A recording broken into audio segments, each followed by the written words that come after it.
जूता उतर गया, और जूता उतर गया और वो परेशान हो गया। तो जो पीछे था अब वो आगे हो जाएगा, जब जूता उतर गया वो रुक गया तो वो आगे हो गया। तो उसने भी अपने को रोक लिया, किसका जूता उतर गया, वो वही पीछे वाला जूता लेके आया, कहा जल्दी से पहन। वो जल्दी से पहना के उसे आगे दौड़ा दिया। अब बताओ, बाद में वो जूता पहना करके उसे आगे दौड़ाया और वो स्वयं हार गया, लेकिन इस हार में जीत उसी की थी, क्योंकि उसने उसे जिताया। वो चाहता तो जब तक वो जूता पहन रहा था ये जीत जाता, रेस जीत जाता और पा लेता अपना मेडल इत्यादि, पर नहीं। किसी को हराकर जीतना कोई जीत नहीं है, किसी को हार कर भी जिता देना यही तो जीत है, ये पुण्य है। आप जीतिए, ईमानदारी से जीतिए, ये नहीं कि किसी को धक्के मार के आप जीत रहे हैं, चीटिंग करके जीत रहे हैं, ये नहीं। इसलिए हमारे यहाँ युद्ध भी हुए हैं, तो गीता में क्या है, धर्म क्षेत्रे कुरुक्षेत्रे, हमारे युद्धों में भी धर्म है। युद्ध में क्या है, धर्म। और जब कौरवों ने धर्म तोड़ दिया तो फिर भगवान कृष्ण बोले कि धर्म का सम्मान तुमने नहीं किया, क्योंकि अभिमन्यु को एक से एक योद्धा युद्ध करने का नियम था, पर अभिमन्यु से 7 महारथियों ने युद्ध किया। तो हुआ क्या कि जब धर्म तोड़ दिया कौरवों की सेना ने, कौरवों की ओर से, तब भगवान बोले कि अब हमें दोष ना देना। फिर बाद में वहां अधर्मियों को मारने के लिए अधर्म का भी सहारा लेना पड़ा, जबकि युद्ध धर्म युद्ध था। तो कुल मिलाकर के आपको केवल ये कहना चाहते हैं कि कई बार सच बोलना धर्म हो जाता है, तो कई बार झूठ बोलना भी धर्म हो जाता है। झूठ बोलना पाप है, झूठ बोलना, पर कुछ जगह ऐसी है जहां झूठ बोलना भी पुण्य हो जाता है। लेकिन ये झूठ बोलना कहां पुण्य होगा, ये समझने के लिए, जानने के लिए आपको सत्संग करना पड़ेगा, धर्म की पुस्तकें पढ़नी पड़ेंगी, तब थोड़ा सा ज्ञान होगा। ऐसे आप कहीं भी झूठ नहीं बोल सकते, कहीं भी। अच्छा, सच बोलना भी कई बार पाप हो जाता है, क्यों? कई बार सच बोलना भी पाप हो जाता है। जैसे कसाई ने पूछा कि गैया कहां गई, आपने सच बता दिया कि वो गई गैया। कसाई गया, गैया को पकड़ के मार डाला, तो आपका सच बोलना पाप हो गया, क्योंकि आपने कसाई को गाय का पता दे दिया। लेकिन आपने झूठ बोल दिया, गाय इस तरफ गई है, और आपने बोल दिया कसाई को कि आप उस तरफ गई है गाय। आपने झूठ बोल के कसाई को भटका दिया दूसरे रास्ते पर। इतने में गैया और दूर निकल गई और गैया सुरक्षित हो गई। तो आपने गाय की रक्षा के लिए यदि झूठ बोल दिया तो वह झूठ भी सच के बराबर है, और सच भी बोल दिया और सच बोलने से गाय मर गई तो वो सच भी पुण्य ना देगा, वो पाप प्रकट कर देगा। बोलो हाँ। तो कहां सही बोलना है, कहां झूठ बोलना है, यह भी तो धर्म है। यदि बच्चों को धर्म सही सही पढ़ाया जाए तो व्यक्ति धर्मवान होगा, और जो व्यक्ति धर्मवान है आप उसी को भगवान का स्वरूप कह सकते हैं। जिसके अंदर धर्म है वही ना ईश्वर है। रामो विग्रहवान धर्म, राम को भगवान क्यों माना गया, क्योंकि राम के अंदर धर्म है। जिसके अंदर धर्म है वो महान होता है, वो भगवान होता है। और जिसके अंदर धर्म नहीं है, रावण के अंदर धर्म नहीं था तो रावण को दुनिया राक्षस बोलती है, राम को दुनिया भगवान बोलती है। बोलो हाँ कि ना है। इसलिए धर्म को समझना इतना भी आसान नहीं है जितना हम सब लोग समझ रहे हैं। इसलिए कहते हैं धर्म को जानने के लिए सत्संग करना होगा, कथाएं सुननी होंगी। जब आप नित्य कथाएं सुनेंगे तब कुछ धर्म का पाठ पढ़ पाएंगे, समझ पाएंगे। भगवान कृष्ण भी बोलते हैं कि झूठ बोल दो। कहाँ? महाभारत का एक उदाहरण मैंने कई बार आपको दिया कि धर्मराज युधिष्ठिर से भगवान ने कहा कि कह दो कि अश्वत्थामा मारा गया गुरु द्रोणाचार्य को। ये झूठ था, पर भगवान बोल रहे हैं कि बोल दो, क्योंकि वहां झूठ बोलने से पांडवों की जो निरपराध सेना थी वो बच जाती, क्योंकि गुरु द्रोणाचार्य उस दिन के युद्ध में निर्दोष सेना को मार डाल रहे थे, मारे जा रहे थे। तो हत्या सेना की ना हो, यदि झूठ बोलने से किसी निर्दोष हजारों प्राणियों की रक्षा हो रही है तो वहां झूठ बोल देना धर्म है। वही भगवान कहते हैं, कह दो कि अश्वत्थामा, गुरु द्रोणाचार्य का बेटा अश्वत्थामा मारा गया, बोल दो। कह दिया कि नहीं मैं नहीं बोलूंगा, तब हाथी को मारा अश्वत्थामा नाम के।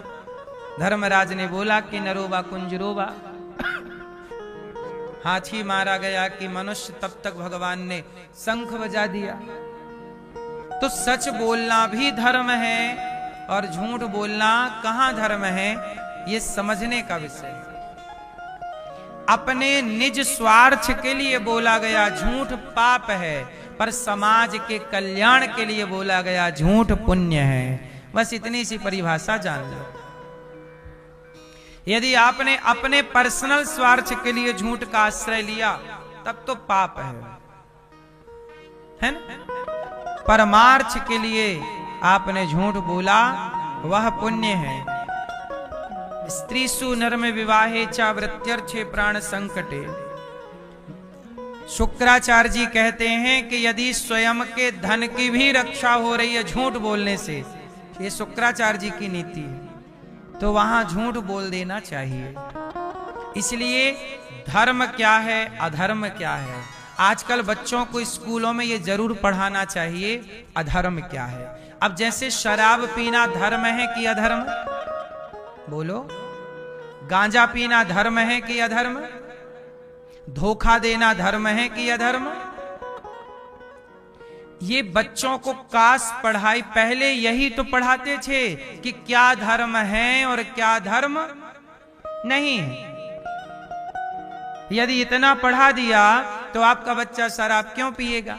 पराई स्त्री को देखना धर्म है कि अधर्म है? अब ये पढ़ाओ, यदि पढ़ा दिया तो बच्चों का जीवन धर्ममय होगा। फिर आप कहते हैं कि हमारे बच्चे बिगड़ गए। क्यों बिगड़ गए? क्योंकि बच्चों को धर्म का पाठ पढ़ाया ही नहीं। जो धर्म का पाठ नहीं पढ़ेगा वो बिगड़ ही जाएगा। सुधरेगा वही जो धर्म का पाठ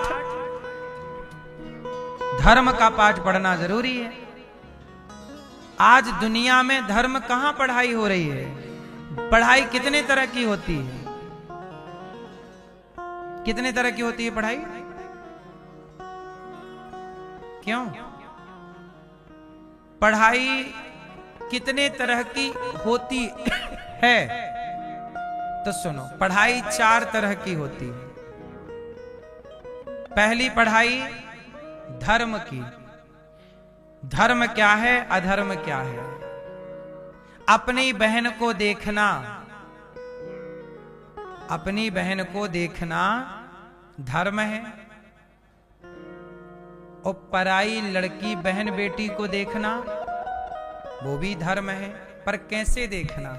जैसे अपनी बहन को देखते हो वैसे ही देखो, जैसे अपनी बेटी को देखते हो वैसे ही दूसरे की बेटी को देखो तो धर्म है। और अपनी को बेटी के रूप में देख रहे हो, अपनी को बहन के रूप में देख रहे हो और दूसरी बहन बेटी को गलत नियत से देख रहे हो तो ये अधर्म है।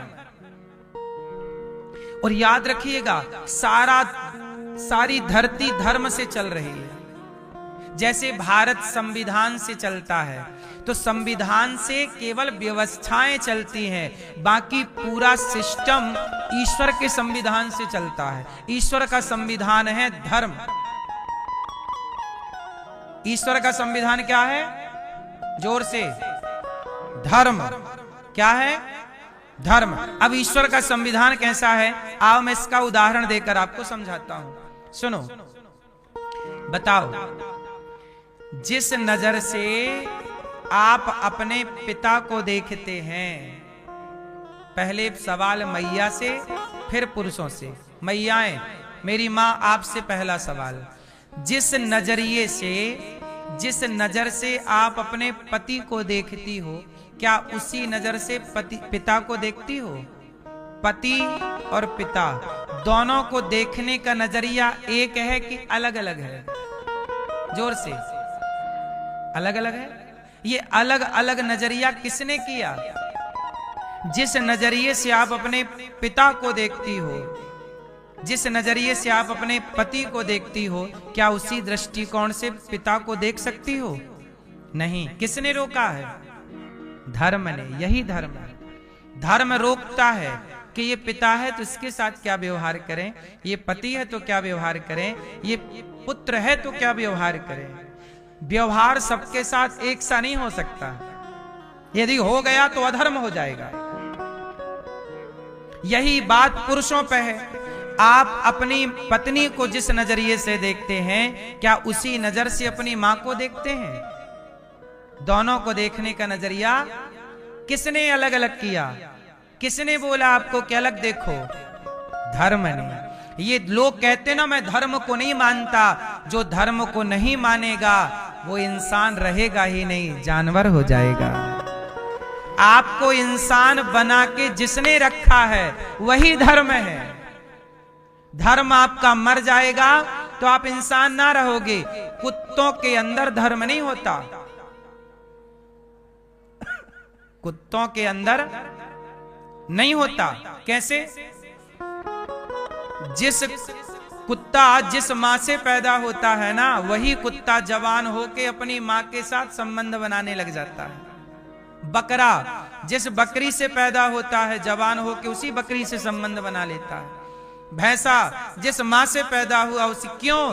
क्योंकि इन जानवरों में धर्म, हाँ, इसलिए वो जानवर हैं। इसलिए 84 लाख योनियों में किसी के पास धर्म नहीं है। भगवान ने केवल धर्म की संपत्ति मनुष्य को दे रखी है। इसलिए आप धर्म से चलो। आपसे उम्मीदें हैं और कुत्ते से क्या उम्मीद करेंगे कि वो धर्म से चलेगा? लेकिन आज का इंसान कहता कि जी मैं धर्म को नहीं मानता। तो नहीं मानता तो तुम जानवर ही तो हो रहे हो। धर्महीन व्यक्ति पशु के समान है। धर्महीन व्यक्ति किसके समान है? बोलो मेरी मां।